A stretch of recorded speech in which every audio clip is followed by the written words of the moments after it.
Domitien a vécu, je ne me rappelle plus exactement, mais c'était vers 80, 90, je crois, et même un petit peu plus tard, 95. L'apôtre Jean lui-même est mort, nous ne savons pas exactement quand, mais après la naissance, sans doute. Et moi, je pense que l'Apocalypse fut écrit beaucoup plus probablement pendant le règne de Vespasien, c'est-à-dire pas très longtemps après la destruction de Jérusalem. Nous ne savons pas exactement quand. Et je crois que Domitien était un peu comme le prototype de l'Antichrist qui était prophétisé pendant cette période. Jean était prisonnier sur l'île de Patmos. Il était dans un camp de concentration romain à cause de sa foi, parce que c'était un personnage tellement important dans le milieu chrétien en Asie, où il travaillait depuis quelques années. Il avait peut-être 60 ans, peut-être même 70, nous ne savons pas exactement. Il devait travailler certainement depuis l'aube jusqu'au coucher du soleil dans les carrières de marbre avec un fouet dans le dos. Il était peut-être contrôlé par des chiens sauvages la nuit. Et ce pauvre vieillard, une nuit, il a eu une vision de son Seigneur. Il a eu toute une succession de visions. Nous ne savons pas combien de temps Dieu a mis pour révéler toutes ces choses à l'apôtre Jean. Moi, je pense qu'il a eu peut-être plusieurs visions. Cela a duré peut-être des mois. Nous ne savons pas exactement. Je crois que plusieurs fois, la nuit surtout, lorsqu'il était finalement libéré, il couchait par terre ou sur sa paillasse sous la belle étoile. C'est là que le Seigneur venait le rencontrer. Et c'est là que ces choses se concrétisaient dans son esprit. Le symbolisme de l'Ancien Testament et de l'enseignement de Jésus, tout cela est repris dans l'Apocalypse. Le symbolisme de la Bible croît organiquement depuis les tout premiers temps, au travers de tous les écrits de l'Ancien Testament, repris par Jésus-Christ et par les apôtres. Et c'est dans l'Apocalypse que nous voyons vraiment l'épanouissement final de tout ce symbolisme. Vous savez, pour comprendre les paraboles de Jésus, il faut aller à l'Ancien Testament. Tout le symbolisme de Jésus est tiré de l'Ancien Testament, avec quelques exceptions. Jésus a ajouté quelques nouveaux éléments. Par exemple, dans l'Ancien Testament, il n'est pratiquement pas parlé de blé, ni de moisson. Mais Jésus se sert justement de blé et de moisson pour parler d'Église. Mais quand il parle d'Israël comme le figuier, comme la vigne, etc., il ne fait que reprendre les images que les prophètes avaient utilisées depuis le temps de David, et même il y a des choses qui remontent jusqu'à l'époque d'Abraham, non pas tellement d'Abraham, jusqu'à l'époque de Moïse. Le symbolisme et l'eschatologie biblique a vraiment son origine dans la grande prophétie de Moïse, à la fin du livre du Deutéronome. Enfin, Jean a donc eu une nuit, un soir, une vision de son maître. Là, sur l'île de Patmos, naturellement, il se posait 1000 questions sur l'œuvre de Dieu. Les églises en Asie mineure, persécutées, envahies par toutes sortes de loups spirituels, de faux docteurs, de faux prophètes, qui venaient mettre de toutes sortes d'hérésies pernicieuses. Nous ne le savons pas en les écrits de cette période. C'était un temps vraiment difficile. L'apôtre Jean avait passé une bonne partie de sa vieillesse déjà à essayer de rectifier toute cette situation en Asie, où l'apôtre Paul avait travaillé une demi-génération plus tôt, jusqu'à sa mort. Et Jean est peut-être intérieurement tracassé par le souci de tous ces chrétiens qu'il avait dû laisser par force de l'autre côté de la mer. Tout cela est devenu un petit peu actuel pour moi cette année, parce qu'en revenant justement du Liban, j'ai survolé toute l'Asie mineure et l'île de Chypre et aussi la Grèce, et j'ai vu sous moi la petite île de Patmos, pas très loin d'Éphèse, dans la mer Égienne, et je me disais, c'est possible que l'apôtre Jean était là. Enfin, c'était intéressant. Mais cette vision de Jésus-Christ le montre au milieu de 7 chandeliers d'or. Ces 7 chandeliers d'or représentent toute l'Église du Christ, qui pour Jean était typifiée par les 7 églises principales d'Asie. Je me suis posé la question, vous savez, je vous parle de l'Apocalypse surtout parce que j'étudie l'Apocalypse ces jours-ci. C'est dans ma lecture annuelle. Et je suis un peu plein de ça parce que, enfin, on ne peut pas lire ces livres sans être un peu saturé d'une force explosive. Mais je me suis demandé pourquoi Jean a choisi cette église, et il ne les appelle pas cette église, mais les 7 églises d'Asie. Est-ce que les autres églises étaient disparues déjà, au bout de quelques années d'épreuves ou de persécutions? Je ne le pense pas. Il y avait par exemple l'église de Colosse, l'église d'Hiérapole, l'église de Troas, d'autres églises, enfin Troas n'était pas en Asie, c'était plus au nord, c'était la Bithynie plutôt. Mais pourquoi est-ce que Jean choisit surtout ces 7 églises-là? Eh bien, quand on regarde la carte de l'Antiquité, on voit que ces 7 églises étaient dans peut-être les 7 villes principales de la région. Vous savez que l'apôtre Paul, dans tout son travail missionnaire, visait toujours les grands centres stratégiques. Paul n'a jamais visité Colosse. Colosse, c'était une petite ville, relativement petite. Il n'a pas visité la Odyssée non plus, paraît-il, ni Hiérapole. Mais il visitait Antioche en Pisidie, il visitait Éphèse, il a passé 3 ans à Éphèse, il visitait Corinthe, Athènes, Thessalonique, enfin, des villes importantes. Et je crois que dans la stratégie missionnaire pour la France, nous devons surtout tenir compte du fait que c'est dans les grandes villes que Dieu veut situer des églises puissantes qui peuvent rayonner tout autour.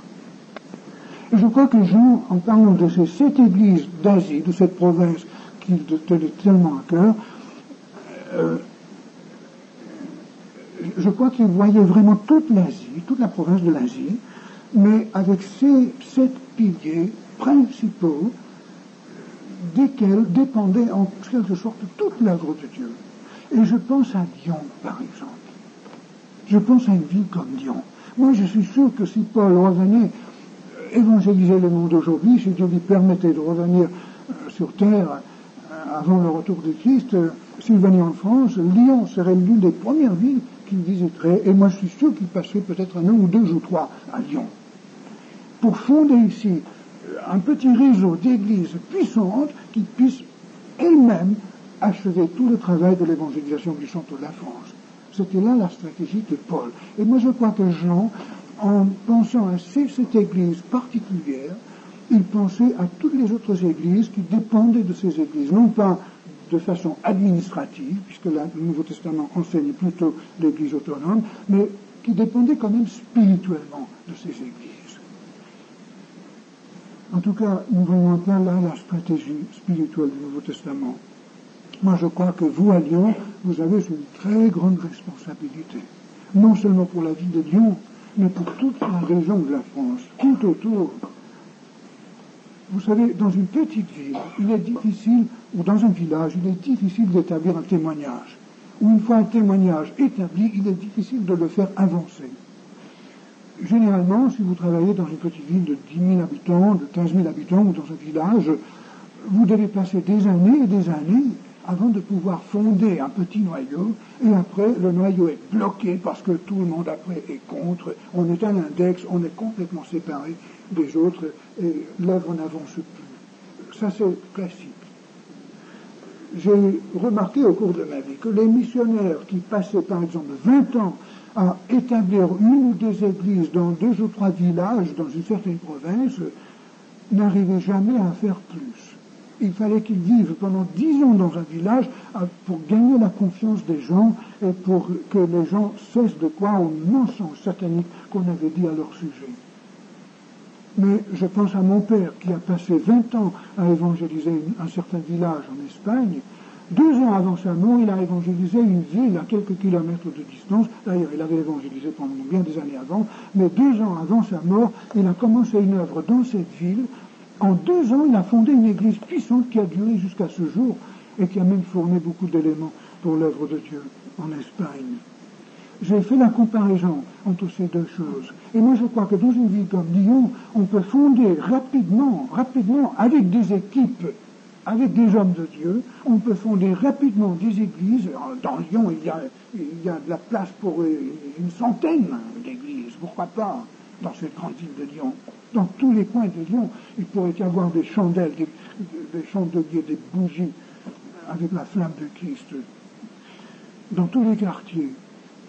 Et avec une puissance telle, rayonnant d'une ville comme Lyon, eh bien, les petits villages et les petites villes où le travail est tellement difficile pour une ou deux personnes, pour un tout petit noyau, un petit groupe qui bataille contre la superstition, contre l'hostilité et l'incompréhension, les chrétiens isolés sont renforcés par des équipes venant de la grande ville stratégique qui viennent en masse en quelque sorte avec un nouvel élan du Saint-Esprit et qui imposent la présence du Christ et qui provoquent une nouvelle moisson, un nouveau réveil spirituel dans la région. Et c'est pour cela, je suis sûr que Jean pensait à ces 7 églises dans les grandes villes stratégiques de la province d'Asie. Et évidemment, je dis Jean, mais c'était réellement Jésus-Christ qui pensait au travers du cerveau de Jean. Mais la différence entre l'action démoniaque et l'action de l'Esprit de Dieu, c'est que l'action démoniaque efface la personnalité de l'homme. Lorsque vous entendez un médium parler, sous l'inspiration du démon, ce n'est pas la voix du médium, c'est une voix tout autre, une voix métallique, artificielle. Moi, je n'en ai jamais entendu, je ne veux pas en entendre, mais j'ai entendu beaucoup de témoignages, et j'ai lu beaucoup de témoignages, et je sais que c'est vrai. Mais alors, lorsque l'Esprit de Dieu parle par un homme, il parle au travers de la personnalité de cet homme. La personnalité n'est pas effacée. La personnalité du prophète Ésaïe, de David, de Moïse, de l'apôtre Paul, de Jean, ce sont des personnalités rayonnantes. Dieu développe la personnalité en éliminant tout ce qui est non chrétien, évidemment, mais en développant toutes les facultés de cette personnalité. L'Esprit de Dieu, d'ailleurs, n'outrage pas la raison de l'homme, ni les sentiments de l'homme, ni la volonté de l'homme, alors que les forces démoniaques éliminent et effacent tout, et ne prennent que le corps et les forces vitales de l'homme pour s'exprimer de façon diabolique. C'est ça la différence entre le faux esprit et l'esprit du Christ. Mais alors si je parle de Paul ou de Jean ou de Moïse, il faut bien croire que je parle aussi de l'Esprit de Dieu qui était en eux. Et c'était à la fois Moïse et l'Esprit de Dieu. C'était à la fois Jean et l'Esprit de Dieu. Quand on est rempli du Saint-Esprit, il y a une identification entre l'homme et Dieu, n'est-ce pas? Comme il y a eu aussi dans l'incarnation de Jésus-Christ. Mais ça, c'est sur une autre échelle. Alors, dans les 2 chapitres qui suivent, nous voyons le message de Jésus-Christ à ces 7 églises. Et pendant quelques minutes, j'aimerais qu'on revoie ces 7 messages. C'est le message ultime de Jésus-Christ à son Église, pour ce siècle. Chaque lettre commence par l'expression « je connais », verset 2, verset 9, verset 13, verset 19, etc. Je connais, je sais, je sais. Et Jésus parle de quoi? Est-ce qu'il dit « je connais ta doctrine qui est impeccable ou un peu fausse, je connais ta position ecclésiastique ». Non. Il dit l'une de 2 choses.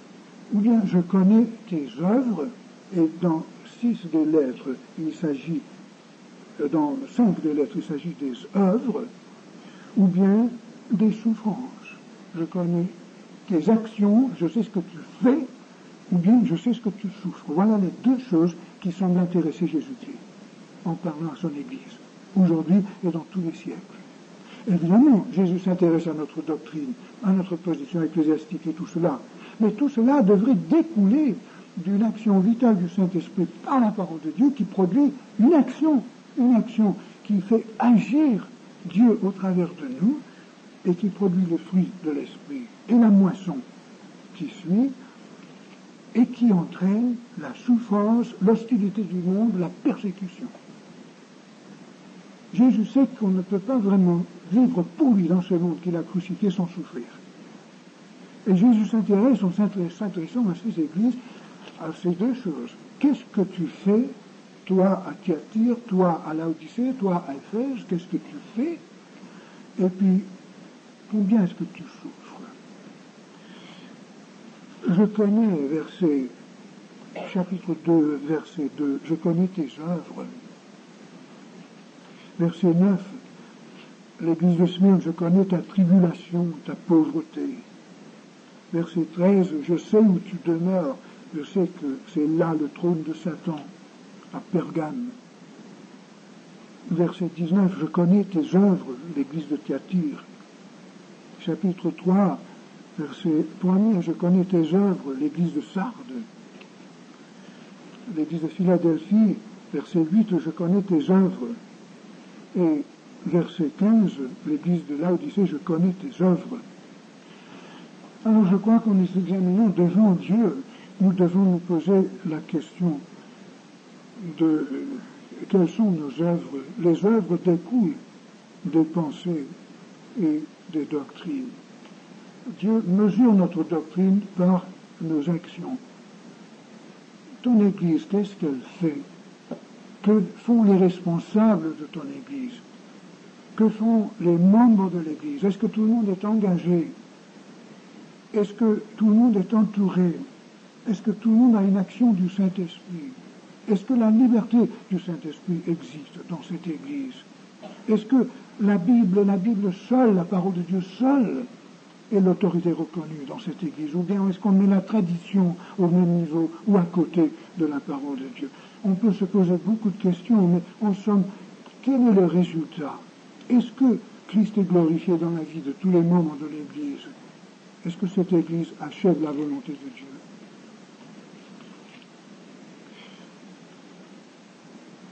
Dans ces 7 lettres, nous avons 7 portraits. Et ce qui est remarquable, c'est un archéologue néo-zélandais qui a fait relever cette chose. Non, c'était d'abord un grand archéologue anglais du 19e siècle qui s'appelle Ramsay. Si vous avez la possibilité d'étudier ces ouvrages, cela vaut la peine, en langue anglaise malheureusement, qui a d'abord relevé ce fait. Chacune de ces villes était caractérisée par certaines choses, dues à sa géographie, à son histoire, à sa culture et à certaines circonstances. Et chaque église semble avoir assimilé l'esprit de la ville dans laquelle elle se trouvait. Maintenant, ça c'est remarquable. La tiédeur, par exemple, de l'église de Laodicée provenait justement de la tiédeur de la ville de Laodicée.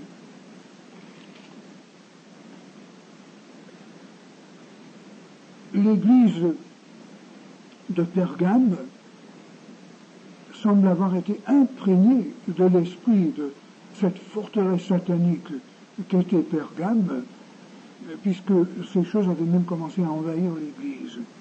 Thyatire, qui était une église commerciale sur un grand carrefour, non pas du tout une ville militaire, mais une ville commerciale, nous voyons le portrait de cette église reflété dans le portrait de la ville. Tout ce commerce avait fait pénétrer dans l'église toute l'impudicité du monde, etc. Je me demande à quel point l'église de Lyon est imprégnée de l'esprit de la ville de Lyon. C'est une question qu'il faut se poser.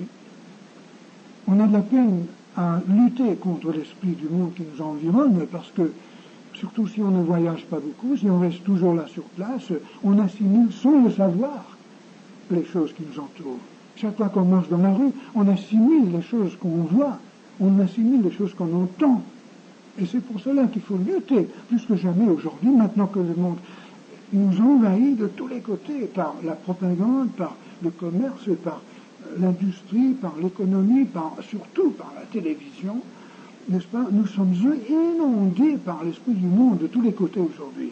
Et moi je crois que la raison pour laquelle la plupart des églises sont impuissantes devant le communisme, devant le nouvel islam, devant l'œcuménisme, devant tous les nouveaux mouvements qui aujourd'hui se déclenchent dans notre génération, je crois que la raison pour laquelle l'Église est tellement impuissante, c'est parce qu'elle est elle-même imprégnée du même esprit.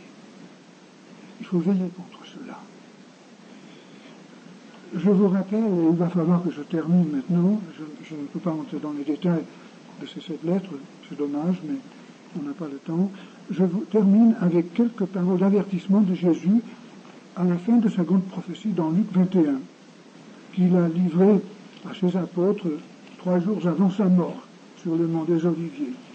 Après avoir donné un enseignement eschatologique, à la fin donc de Luc 21, Jésus dit ceci à ses apôtres. Verset 34. Prenez garde à vous-même. Jésus dit cela dans le contexte des temps de la fin, n'est-ce pas? En vue de son retour. Prenez garde à vous-même, de crainte que vos cœurs ne s'apesantissent par les excès du manger et du boire et par les soucis de la vie. Et que ce jour ne vienne sur vous à l'improviste, car il viendra comme un filet sur tous ceux qui habitent sur la face de toute la terre. Et maintenant nous avons ici un commandement exprès avec une promesse, mais conditionnelle. Veillez donc et priez en tout temps dans ce but, afin que vous ayez la force, non pas de résister, mais d'échapper à toutes ces choses qui arriveront, et de paraître debout devant le Fils de l'homme. Donc Jésus nous invite à prier plus que jamais au fur et à mesure que son retour s'approche et que les événements de la fin se concrétisent, pour que nous puissions échapper. Il y a 2 textes dans les manuscrits, nous ne savons pas quel mot est le mot original, mais les 2 mots sont valables. Jésus dit afin que vous ayez la force, et d'autres manuscrits disent afin que vous soyez dignes. Je crois que les 2 choses sont valables. Peut-être que le texte original avait les 2 mots, nous ne savons pas. Priez en tout temps afin que vous ayez la force, ou afin que vous soyez dignes, vous soyez trouvés dignes d'échapper à toutes ces choses qui arriveront. Qu'est-ce que cela veut dire? Eh bien, je ne sais pas encore. Mais une chose est claire, il est possible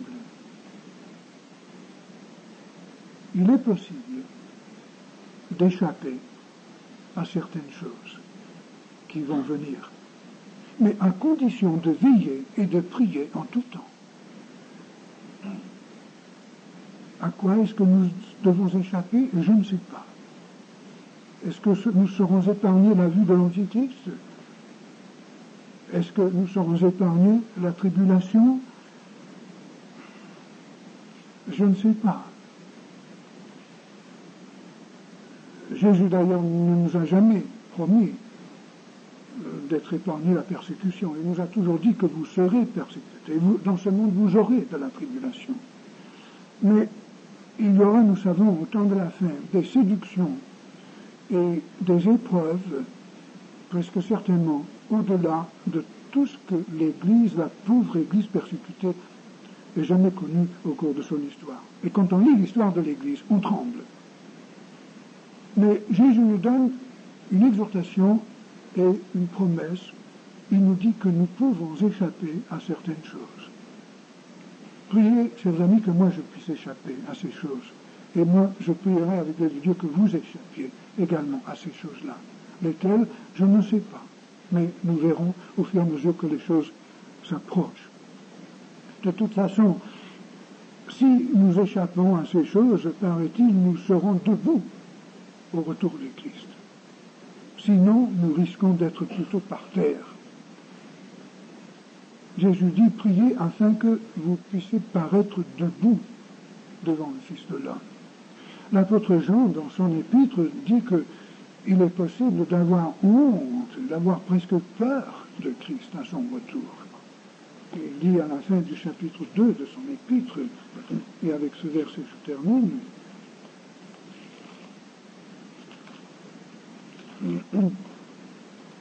Maintenant, verset 28 du chapitre 2, maintenant, petits enfants, demeurez en lui, afin que, lorsqu'il paraîtra, nous ayons de l'assurance et qu'à son avènement, à sa parousie, nous ne soyons pas confus et éloignés de lui.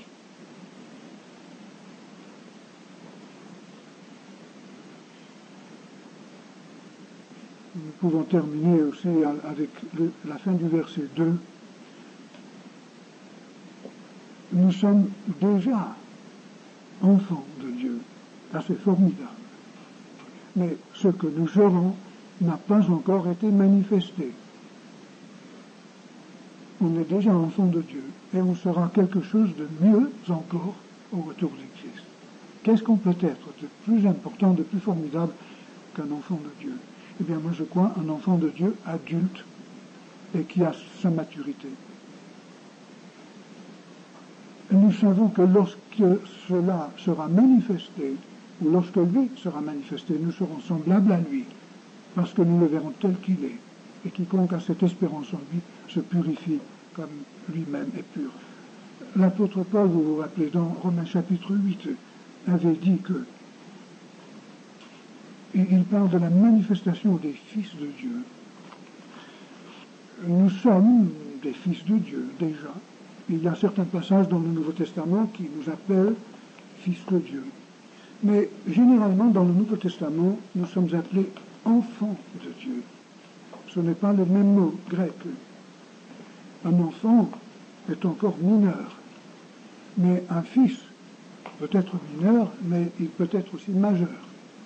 Et moi, je crois que l'apôtre Paul, comme tous les apôtres, comme Jésus lui-même, désire que nous soyons majeurs spirituellement à son retour. Si je suis encore un bébé spirituel, comme la plupart des Corinthiens, comment Dieu me confiera-t-il des responsabilités dans son royaume? Nous ne donnons pas à un enfant de 4 ans le contrôle d'une ville comme Lyon, par exemple. Ce serait un désastre.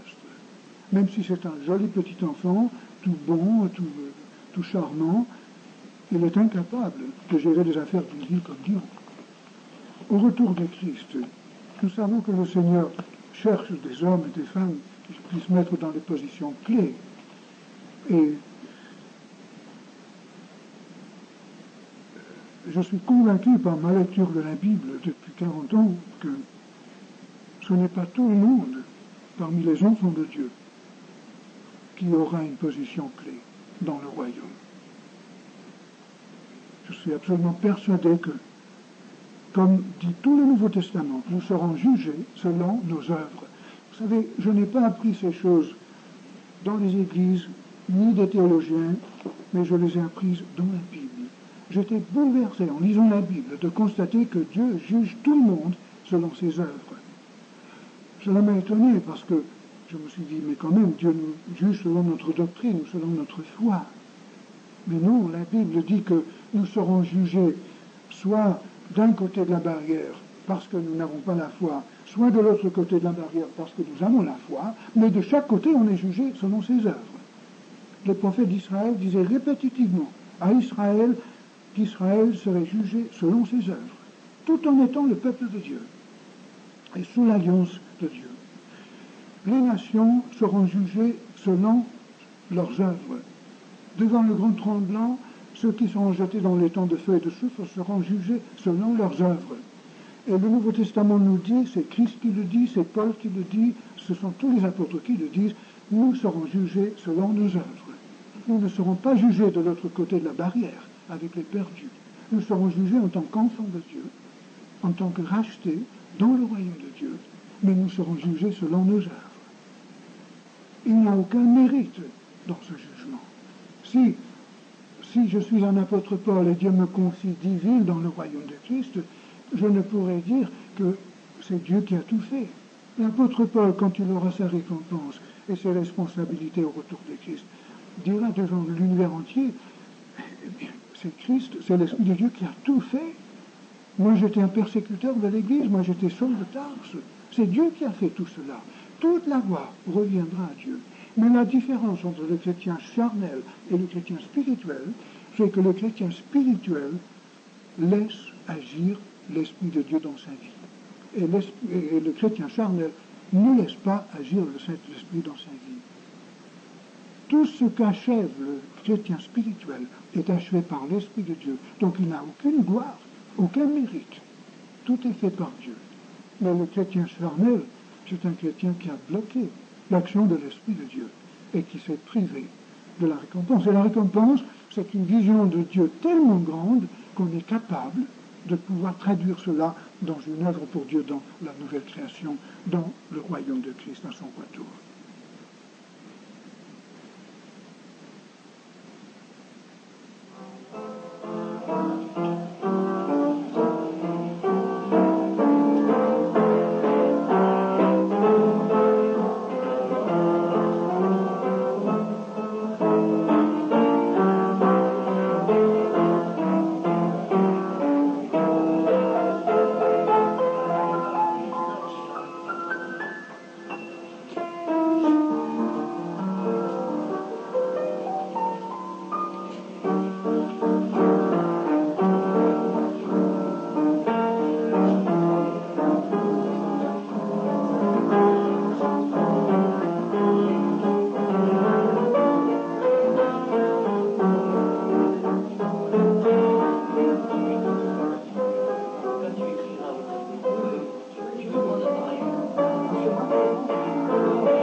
Hier, j'ai donné une petite esquisse générale du livre de l'Apocalypse.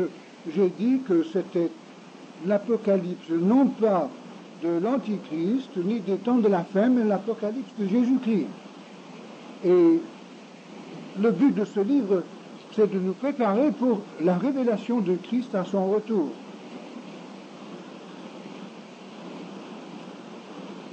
J'ai montré hier les grandes divisions de ce livre, les chapitres naturels, si vous voulez. Jusqu'à la fin du chapitre 3, cela fait la première division, la vision de Christ et son message aux sept églises. Ensuite, du chapitre 4 jusqu'au chapitre 11, cela fait un ensemble, c'est, si vous voulez, le deuxième chapitre. Il y a une suite dans tous ces récits, il n'y a pas d'arrêt, c'est comme une tranche de film qui passe sans interruption. Et à la fin du chapitre 11, le film, si vous voulez, reprend le passé et nous met sur un autre plan pour aboutir finalement au même point. Chapitre 12, 13, suivi du chapitre 14, montre la chute du diable dans les derniers temps sur la terre et l'apparition de la bête et du faux prophète, suivi du chapitre 14 avec les trois fêtes d'Israël, les prémices, c'est-à-dire la Pâque, la Pentecôte, c'est-à-dire la moisson, et la vendange, c'est-à-dire la fête des tabernacles. Il y a donc une certaine suite chronologique dans les événements de la fin. Et puis, chapitre 15, 16, ce sont les 7 derniers fléaux de Dieu, les 7 coupes. Cela, c'est encore une autre tranche de film, indépendant, en quelque sorte.